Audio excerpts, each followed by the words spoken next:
जय हिंद दोस्तों, स्वागत है आपका आपके अपने YouTube चैनल अभिनंदन एकेडमी में, जिसमें हम आर्मी जीडी के प्रैक्टिस सेट लगा रहे हैं। एक सेट इसका हो चुका है, आज रहेगा इसका सेट नंबर दूसरा। तो आइए देखते हैं हम दूसरे सेट का पहला क्वेश्चन क्या दिया गया है। फर्स्ट क्वेश्चन हमें दिया गया है, अर्जुन पुरस्कार किसे दिया जाता है। तो अर्जुन पुरस्कार खिलाड़ियों को दिया जाता है। इसका आंसर हो जाएगा ऑप्शन फर्स्ट, बिल्कुल सही आंसर होगा। अब देखते हैं हम अगला क्वेश्चन। नेक्स्ट क्वेश्चन है,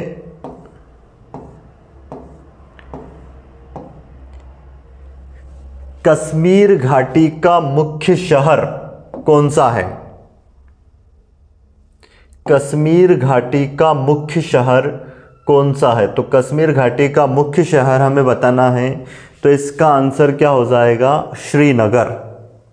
ऑप्शन बी इसका बिल्कुल सही जवाब होगा। अगला क्वेश्चन देखते हैं अब हम। नेक्स्ट क्वेश्चन क्या है आज के सेट का, आधी रात का सूरज किस देश को कहा जाता है। क्वेश्चन क्या है, आधी रात का सूरज किस देश को कहा जाता है। तो यह है नॉर्वे।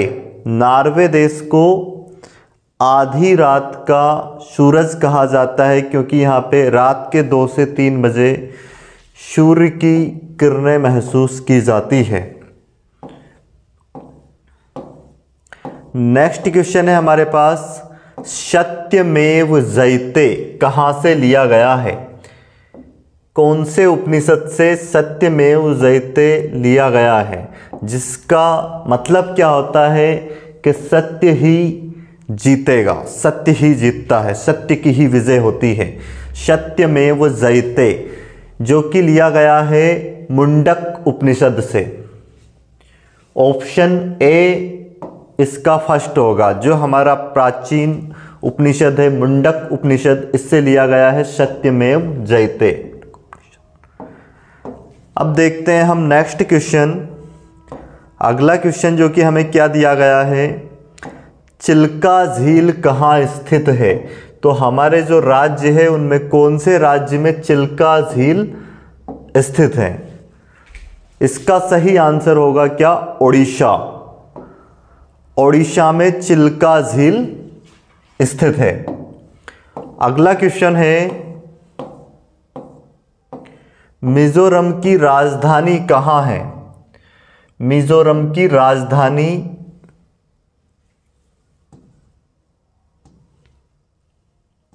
कहाँ है, हमें मिजोरम की राजधानी बताना है।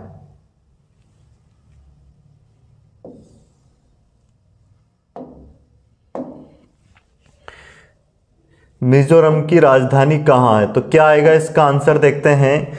मिजोरम की राजधानी है आइजोल। ऑप्शन फर्स्ट ही इसका बिल्कुल सही आंसर हो जाएगा। क्या होगा, आइजोल। मिजोरम की राजधानी है आइजोल। कमेंट्स में आप लिखें शिलांग कहाँ की राजधानी है, इसको कमेंट्स में लिखना है। अगला क्वेश्चन देखते हैं, बिहू किस राज्य का पारंपरिक नृत्य है। बिहू किस राज्य का पारंपरिक नृत्य है। तो बिहू जो नृत्य है यह है असम राज्य का। ऑप्शन बी सही आंसर होगा। किसका है, असम का।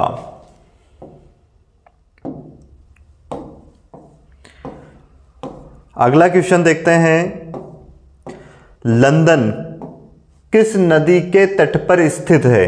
जो लंदन शहर है किस नदी के तट पर स्थित है।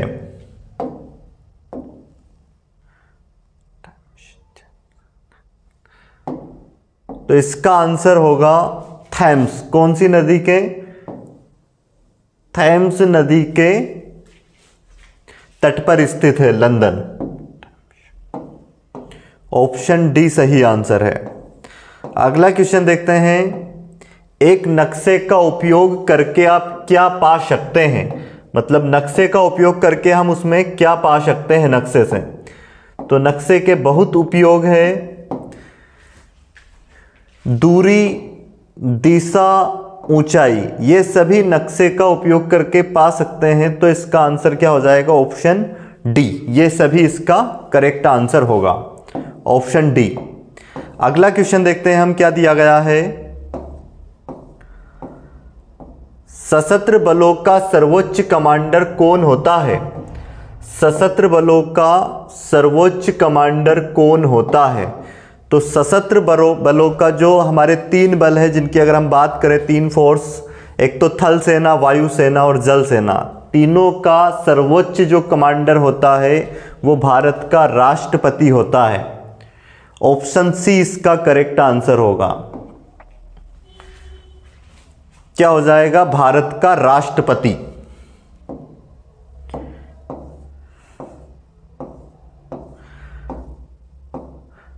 क्वेश्चन नंबर 11वां क्या है? निम्न में से विश्व में सबसे गहरा सागर कौन सा है?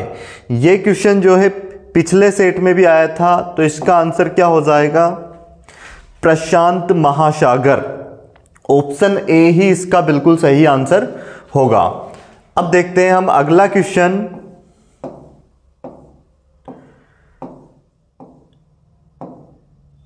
भारत ने गोवा को पुर्तगालियों से कब मुक्त कराया था? क्या है क्वेश्चन? भारत ने गोवा को पुर्तगालियों से, जैसा कि सभी को पता है जो गोवा राज्य हमारा, उस पे किसका कब्जा था? पुर्तगालियों का। तो इसको पुर्तगालियों से कब आजाद कराया था? तो इसका आंसर होगा ऑप्शन सी, वर्ष 1961 में। अब आपको क्या करना है? कमेंट्स में गोवा की राजधानी लिखना है और पुर्तगाल की, दोनों की राजधानी आपको कमेंट्स में लिखना है।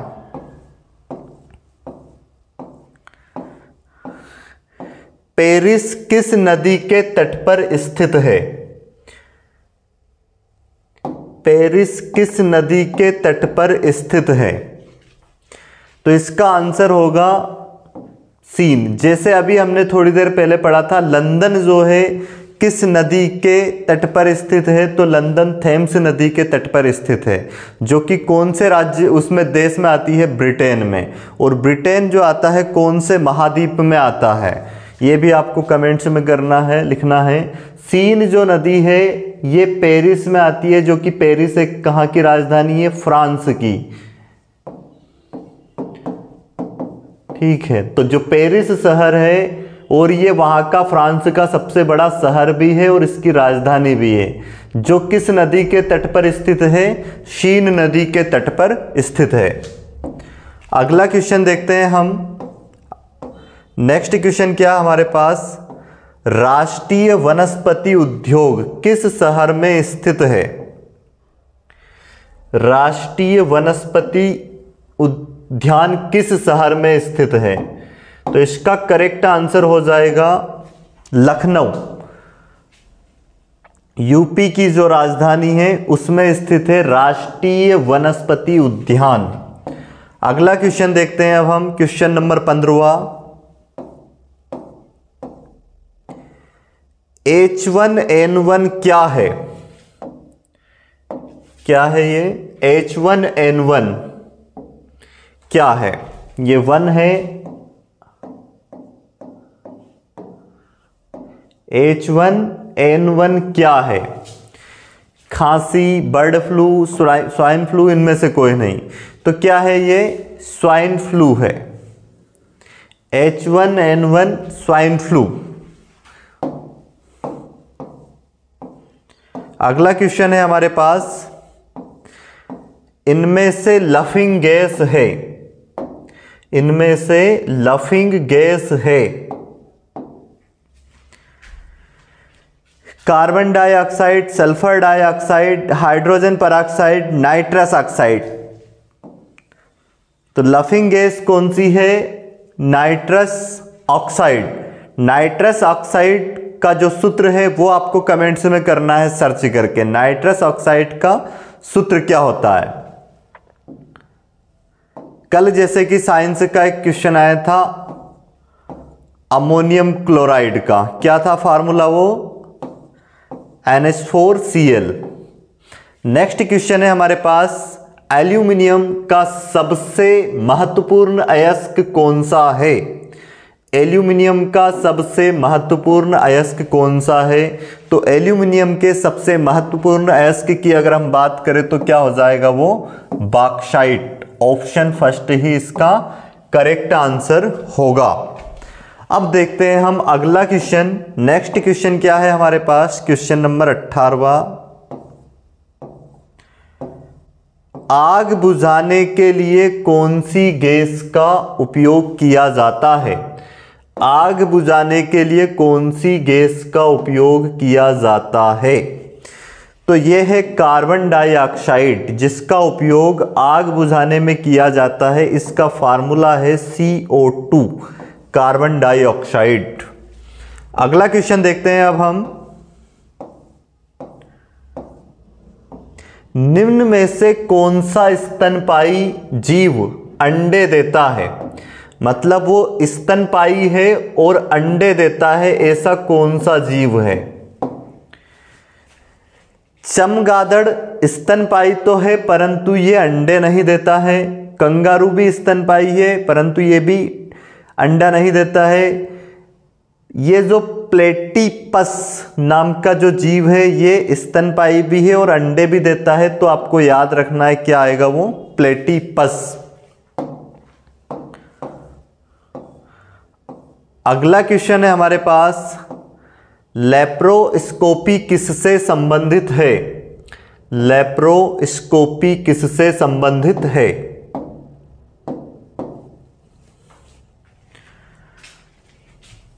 रडार से, ऊतकों के विज्ञान से, लेजर बीम के अध्ययन से, या फिर प्रसूति शास्त्र विज्ञान से? तो ऑप्शन डी ही इसका करेक्ट आंसर है। प्रसूति शास्त्र संचालन से लेप्रोस्कोपी संबंधित है। अगला क्वेश्चन है हमारे पास। पदार्थ की चौथी अवस्था कौन सी है? तो पदार्थ की 3 अवस्था के बारे में तो सब जानते हैं। क्या होता है? ठोस, द्रव, गैस। चौथी अवस्था होती है इसकी प्लाज्मा, और एक 5वीं अवस्था भी होती है आइंस्टीन। अगला क्वेश्चन है हमारे पास क्वेश्चन नंबर 22वां। इनमें से एक मिश्रित उर्वरक कौन सा है? मिश्रित उर्वरक की अगर हम बात करें इसमें तो कौन सा होगा? तो वो है NPK। कौन सा है? NPK। ऑप्शन डी इसका बिल्कुल सही आंसर है।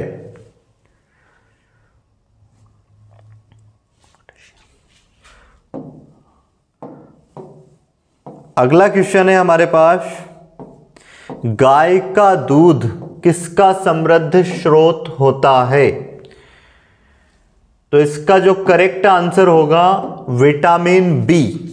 गाय का दूध किसका समृद्ध स्रोत होता है? विटामिन बी का।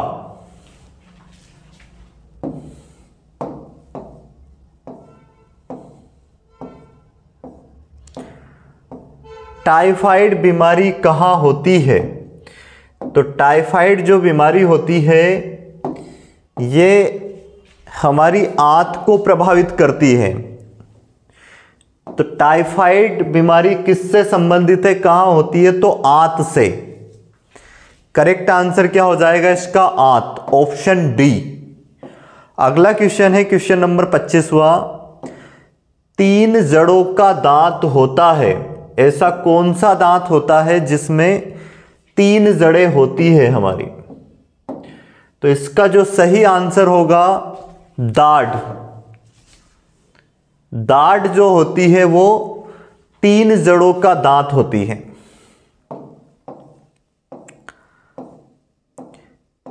लार किसके पाचन में मदद करता है?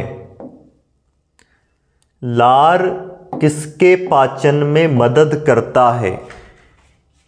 ऑप्शन है हमारे पास प्रोटीन, वसा, फाइबर, स्टार्च। तो स्टार्च के पाचन में मदद करता है लार।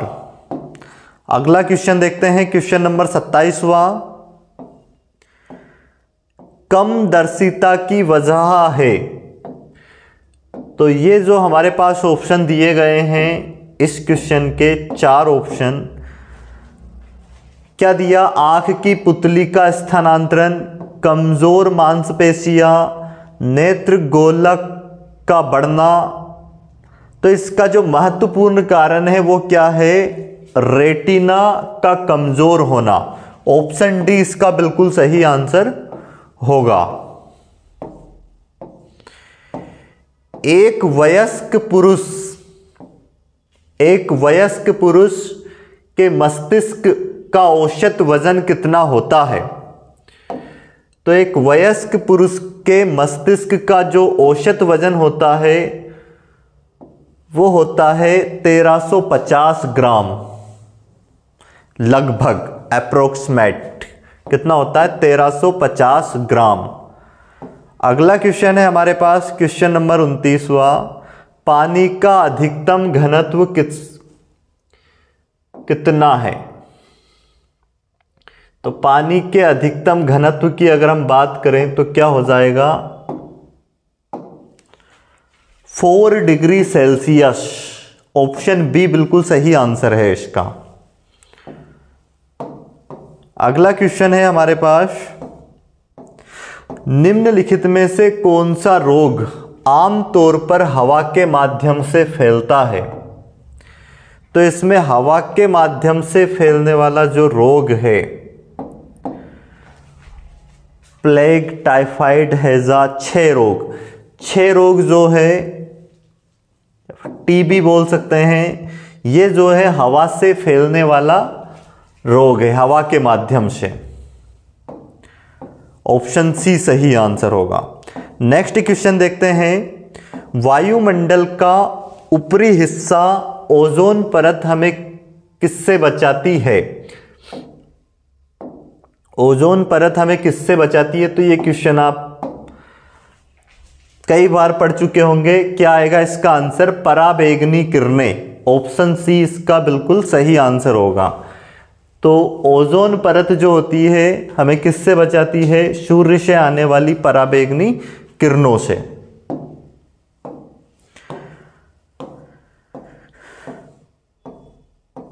हवाई विमानों में शुद्ध ईंधन होता है। तो हवाई विमानों में शुद्ध ईंधन की अगर हम बात करें तो वो होता है केरोसिन। ऑप्शन बी इसका करेक्ट आंसर होगा। क्या आएगा? केरोसिन।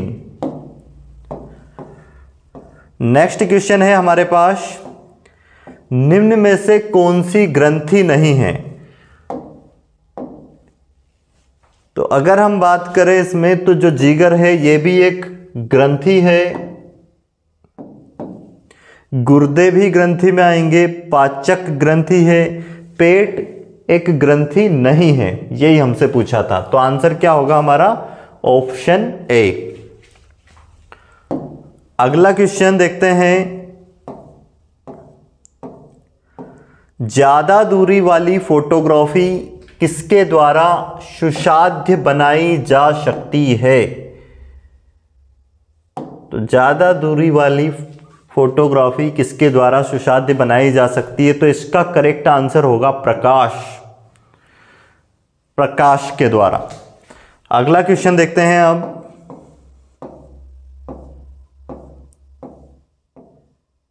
पटाखों में हरी आग किस वजह से उत्पन्न होती है? पटाखों में हरी आग किस वजह से उत्पन्न होती है?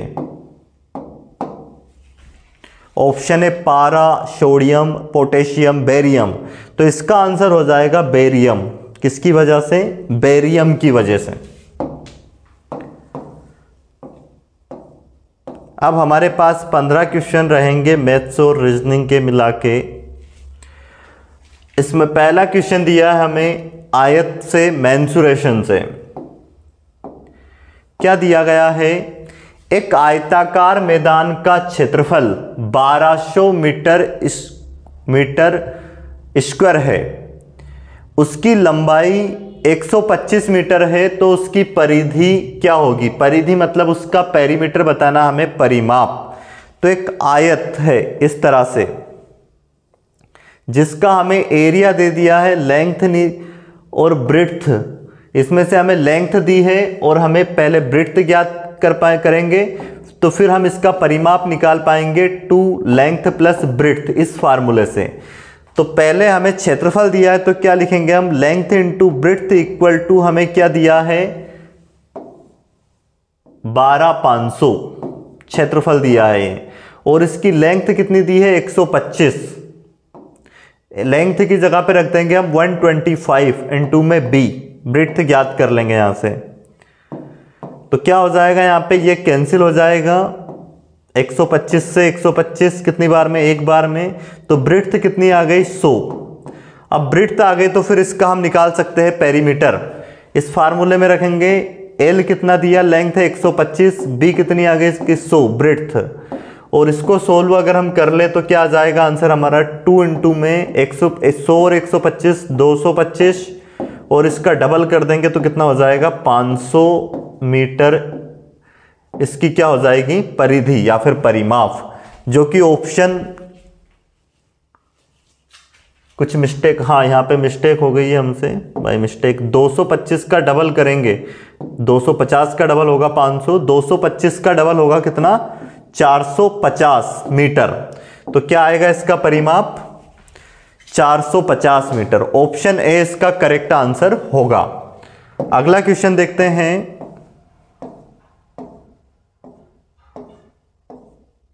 क्वेश्चन नंबर 37वां देखें आप।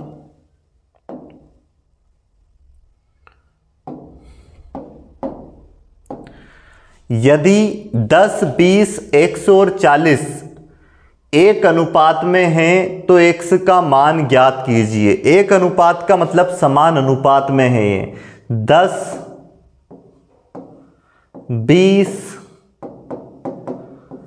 x और 40, तो 10 बटे में 20 बराबर x बटे में 40। इसको सोल्व करेंगे, 0 से ये 0 कैंसिल, 2 दूनी 4, इसका गुना इधर करेंगे तो कितना हो जाएगा ये 20। तो x का मान क्या जाएगा हमारे पास 20, जो कि ऑप्शन बी दिया गया है, ये इसका करेक्ट आंसर होगा। एक ही अनुपात में होने का मतलब ये वही समान अनुपात में है, तो 10 अनुपात 20 बराबर, ये भी उसी अनुपात में आना चाहिए x बटे में 20। डायरेक्ट ऐसे भी कर सकते थे आप, 10 बटे में 20 है, ठीक, तो बराबर x बटे में 40। तो यहाँ पे ये तो कितना हो जाएगा 10 दून 20। यहाँ पे x की जगह पे हम क्या रखें कि इधर का अनुपात भी 1:2 बन जाए, तो इसकी जगह पे हम 20 अगर रख दें तो क्या हो जाएगा 20 दून 40, तो 1/2 1/2 आ रहा है, तो ऑप्शन बी इसका बिल्कुल करेक्ट आंसर हो जाएगा। अब देखते हैं हम अगला क्वेश्चन। नेक्स्ट क्वेश्चन क्या दिया गया हमें, ये रीजनिंग से है, कैलेंडर से। क्या दिया गया है, यदि 10 जनवरी 2004 का दिन मंगलवार है तो 10 जनवरी 2005 का दिन क्या होगा। इसके लिए जब हमें क्या दे, सेम डेट और सेम माह 10 जनवरी 2004, और हमसे पूछा है 10 जनवरी 2005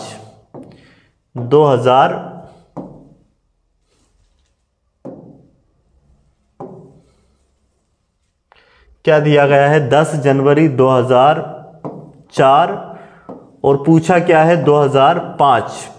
इसका दिन हमें दिया मंगलवार और हमसे पूछा है ये दिन क्या होगा। तो इसको करने का डायरेक्ट तरीका क्या है, जब हमें सेम डेट और माह सेम दे और ये 1 वर्ष से बढ़ रहा होता है कैलेंडर, तो उस समय हम इसमें फरवरी को चेक करते हैं कि फरवरी कौन से ईयर में आएगा। तो फरवरी इस ईयर में आ रही है क्योंकि जनवरी के बाद फरवरी आएगा, और ये तो इस अंतराल में अगर हम देखें तो जनवरी इस वाले ईयर में आएगा। यहाँ तक इसमें हम फरवरी, और इसमें हम फरवरी तक पहुँच नहीं पाएंगे, ठीक है। तो इस अंतराल में जो फरवरी है वो 2004 वाले ईयर में आनी है, वर्ष में, जनवरी के बाद फरवरी। तो ये जो ईयर है 2004, ये कौन सा ईयर है 2004, एक लीप ईयर है, और लीप ईयर में फरवरी कितने दिन का होता है 29 दिन का, और जब फरवरी 29 दिन का है इसमें, तो कैलेंडर को आपको यहाँ पे 2 दिन से बढ़ाना होता है। कितने दिन से बढ़ाना होता है? 2 दिन से।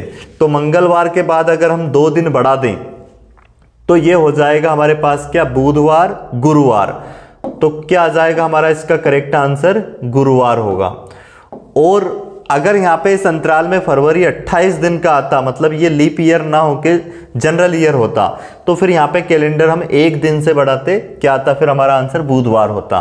तो यहाँ पे ध्यान रखना है आपको, ये है ना, ये लीप ईयर क्यों है? क्योंकि अगर अंतिम 2 डिजिट 4 से पूरी तरह कट जाता है इसमें, तो वो क्या होता है? लीप ईयर होता है। और जिन्होंने कैलेंडर की थ्योरी पढ़ी है उनको ये क्वेश्चन बहुत आसानी से बिना पेन चलाए भी कर सकते हैं।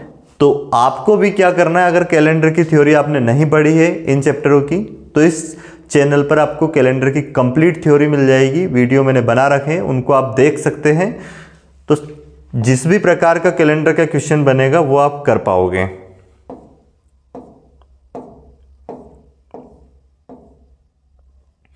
एक साइकिल सवार 1 घंटे में 12 किलोमीटर चलता है, तो उसकी स्पीड मीटर प्रति मिनट में क्या होगी? मीटर प्रति मिनट में स्पीड बतानी है हमें। स्पीड है क्या उसकी? 12 किलोमीटर 1 घंटे में, मतलब 12 किलोमीटर प्रति घंटा। और स्पीड को हमें अगर किलोमीटर पर आवर से मीटर प्रति मिनट में बदलना है, तो इसमें गुना करेंगे हम कितने का? 50/3 का। तो ये मीटर प्रति मिनट में चेंज हो जाएगी। और अगर मीटर प्रति सेकंड में चेंज करना होता तो इसको गुना करते हम 5/18 से। ये कट जाएगा कितनी बार में? 3 चुक 12 और 50 चुक 200। तो क्या जाएगा? 200 मीटर प्रति मिनट इसकी चाल हो जाएगी। ऑप्शन सी करेक्ट आंसर होगा। अगला क्वेश्चन देखते हैं, क्वेश्चन नंबर 40वां। 1 किलोमीटर प्रति घंटे की गति किसके बराबर है? 1 किलोमीटर प्रति घंटे की गति किसके बराबर है? अगर इसको हम सोल्व करें तो ऑप्शन के अकॉर्डिंग देखें तो 1 किलोमीटर में कितने मीटर होते हैं? 1000 मीटर। और 1 घंटे में कितने सेकंड होते हैं? 3600 सेकंड। तो क्या हो जाएगा यहाँ पे? 3600 सेकंड। और इसको सोल्व नहीं किया गया है, ऐसे ही रखना है। तो क्या आ जाएगा हमारा आंसर? 1000 बटे में 3600 मीटर प्रति सेकंड, जो कि हमें कौन सा ऑप्शन दिया गया है? ऑप्शन सी इसका करेक्ट आंसर है। अब देखते हैं अगला क्वेश्चन हम। 18 किलो का मूल्य ज्ञात कीजिए यदि 1 दर्जन का मूल्य 4 रुपए है। क्या ज्ञात करना है? 18 किलो का मूल्य ज्ञात करना हमें, यदि 1 दर्जन केले का मूल्य कितना है? 4 रुपए। तो 1 दर्जन मतलब 12 केले का मूल्य कितना है? 12 केले का मूल्य 4 रुपए है। अब अगर 18 केले की बात करें तो 6 केले, और जो कि आधा दर्जन होगा। अगर 1 दर्जन 4 के तो आधा दर्जन और कितने के होंगे? 2 के। तो टोटल 18 का मूल्य कितना हो जाएगा? 6 रुपए, जो कि ऑप्शन बी दिया गया है। ऑप्शन बी इसका सही आंसर होगा। अगला क्वेश्चन देखते हैं हम, क्या दिया गया है? 12 पुरुष अथवा 18 महिलाएं एक खेत की कटाई 14 दिन में लगाते हैं, तो बताइए कि 8 पुरुष कितने? 8 पुरुष और 16 महिलाएं उसी खेत की कटाई में कितना समय लेगी? अब इस क्वेश्चन को हम कैसे सोल्व करेंगे, समझें इसको ध्यान से। या बोला है यहां पे अथवा 12 मैन या 18 वुमेन कितने दिन में कटाई कर सकते? 14। या तो 12 मेन करेंगे तो 14 दिन में, या 18 वुमेन करेगी तो भी 14 दिन में। तो यहां से हम पहले तो इसकी इफिशियंसी निकालने के लिए इनको काटेंगे। जैसे 14 से 14 तो ये कैंसिल होगा, ये कट जाएगा। 6 से 6 दून 12 और ये 6 या 18, तो ये मेन यहीं पे रहेगा और बटे में क्या आ जाएगी? वुमेन। और बराबर कितना हो जाएगा 3/2। ये आ जाएगा इनकी इफिशियंसी का, कार्य क्षमता का अनुपात।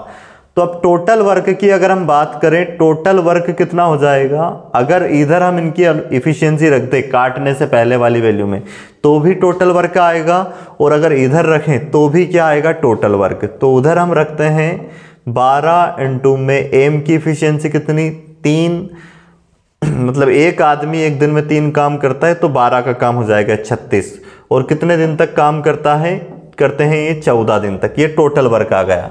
अब ये काम किस ग्रुप पे करवाना है हमें, इस पे 8 मेन प्लस 16 वुमेन पे।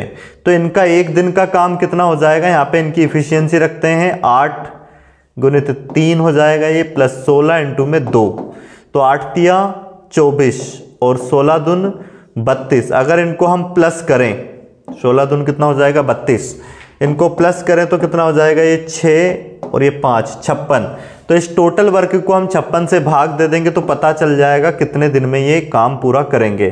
14 चुक 56 और 4 से कट जाएगा 4 3 12, तो 3 तिया 9। तो आंसर क्या हो जाएगा इसका हमारा 9 दिन।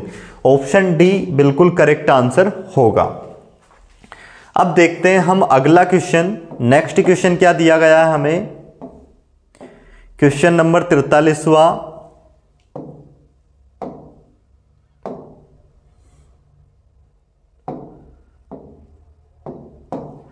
5 छात्रों की औसत लंबाई क्या होगी यदि उनकी लंबाई क्रमशः 30, 40, 50, 60, 70 है। तो औसत लंबाई होती है सभी का योग बटे में जितनी संख्या है। तो इन सबको हम प्लस करेंगे, प्लस करने पे कितना आता है देखते हैं,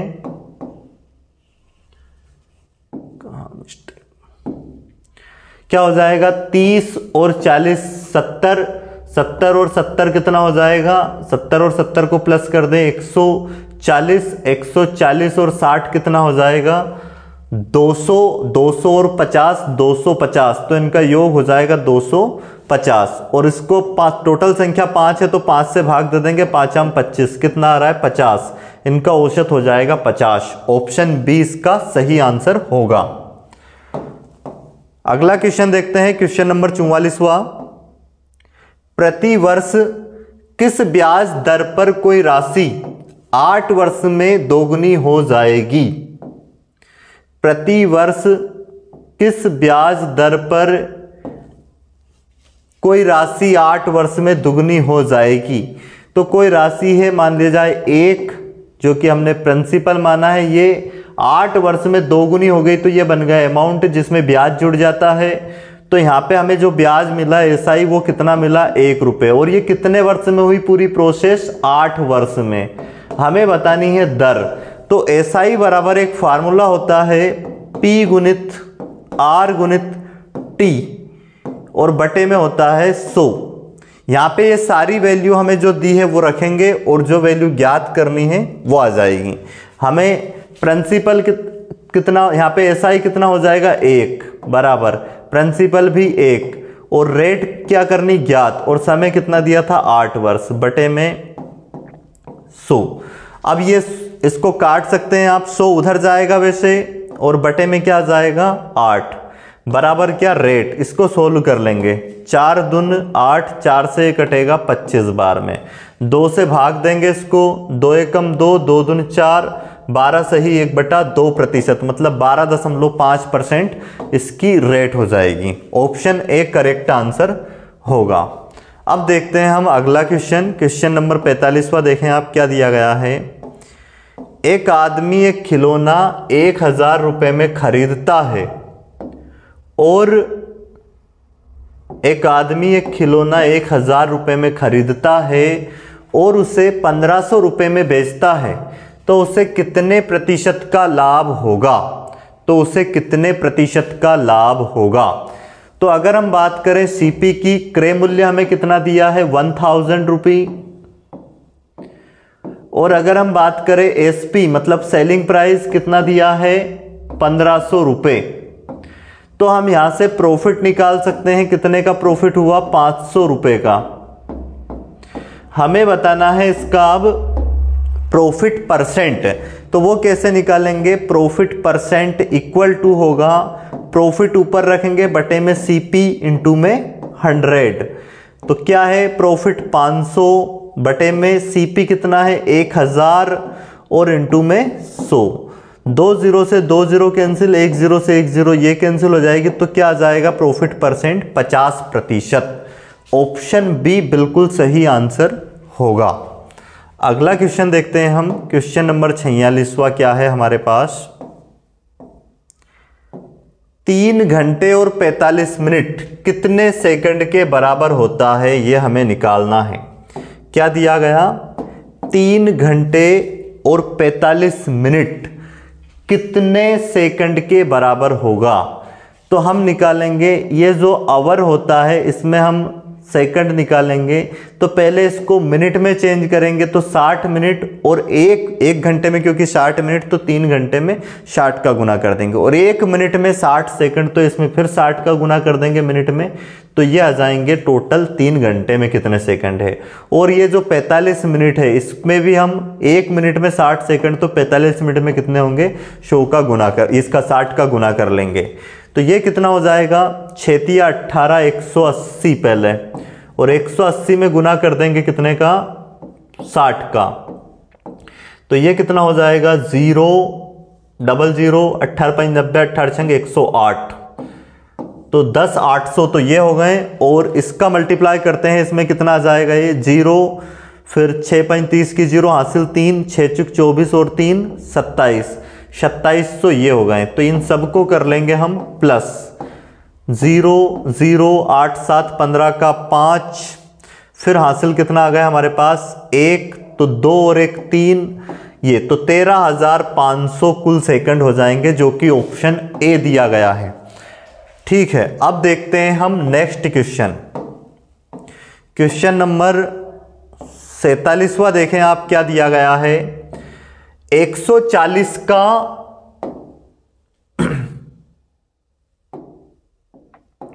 140 का 30% बराबर है 840 का x%। तो x का मान है, बिल्कुल सिंपल क्वेश्चन है। 140 140 का 30%, प्रतिशत हटाएंगे बटे में लगाएंगे 100, और बराबर 840 इंटू में x%, तो यहां से भी प्रतिशत हटाएंगे बटे में 100। 100 से ये 100 कैंसिल आउट हो गया, और 1 0 से 1 0 ये भी हमारी कट गई। इसके बाद इसको हम काट सकते हैं, 14 धाम 140 और 14 छक कितना हो जाएगा? ये 84। इसके बाद 3 से ये कटेगा, 3 दून 6, और 2 से फिर ये कट जाएगा, 2 5 10। तो x की वैल्यू कितनी मिल गई हमें? 5। ऑप्शन फर्स्ट ही इसका सही आंसर होगा। अगला क्वेश्चन देखो आप, क्वेश्चन नंबर 48वां। बिल्कुल आसान क्वेश्चन है। निम्नलिखित में से कौन सा 6/20 के बराबर है? मतलब 6/20 को आपको बदलना है परसेंटेज में। 6/20 प्रतिशत में बदलने के लिए 100 से, भिन्न को परसेंट में बदलने के लिए 100 से गुना किया जाता है, और प्रतिशत को भिन्न में बदलने के लिए 100 से भाग दिया जाता है। तो ये हो जाएगा 20 पंज 100 और 6 पंज 30%। तो ऑप्शन अगर हम देखें तो ऑप्शन डी इसका बिल्कुल सही आंसर होगा। अगला क्वेश्चन देखते हैं अब हम, क्वेश्चन नंबर 49वां 49। 40 96 का वर्गमूल है, मतलब इसका हमें वर्गमूल ज्ञात करना है। यहाँ पे क्वेश्चन में थोड़ी मिस्टेक है। 40 96 किसका वर्गमूल है? वर्गमूल नहीं आएगा, किसका वर्ग है, या फिर पूछा जाएगा कि इसका वर्गमूल क्या है। तो 40 96 का वर्गमूल क्या है? 64। इसको हम निकालते हैं। जिन्होंने थ्योरी क्लास पढ़ रखी है सरलीकरण की, बहुत डिटेल में अब मैंने वर्गमूल निकालना सिखाया है। वर्गमूल आप किसी भी संख्या का बहुत आसानी से निकाल सकते हो। तो जिनने थ्योरी क्लास नहीं पढ़ी है तो वो 13 क्लास की, मतलब इसमें 13 वीडियो है कंप्लीट, जिसमें वर्गमूल, घातांक, करनी, सारे चैप्टर जो सिंप्लीफिकेशन के होते हैं कंप्लीट करवा रखे हैं। उनको ज़रूर देखें आप। 40 96 का वर्गमूल निकालने के लिए पीछे से 2 संख्या छोड़ेंगे हम। और ये 6 कब कब आता है? इकाई के स्थान पे जब 4 हो या 6, क्योंकि 4 का वर्ग करते हैं 16 तो भी इकाई के स्थान पे 6, 6 का करते हैं 36 तो भी इकाई के स्थान पे यूनिट प्लेस पे 6 आता है। अब यहाँ पे अगर हम देखें 36, तो 36 के नज़दीक कौन सी संख्या का वर्ग होगा, वो अगर हम देखें तो वो होगा 6 का, क्योंकि अगर हम 7 का करें तो 49 इससे ज़्यादा हो जाएगा। इसके नज़दीक देखना रहता है 2 संख्या छोड़ने के बाद। अब अगर हम बात करें ये 6 का गुना पहले एक ज़्यादा में करके देखेंगे 7 में, 6 7 42।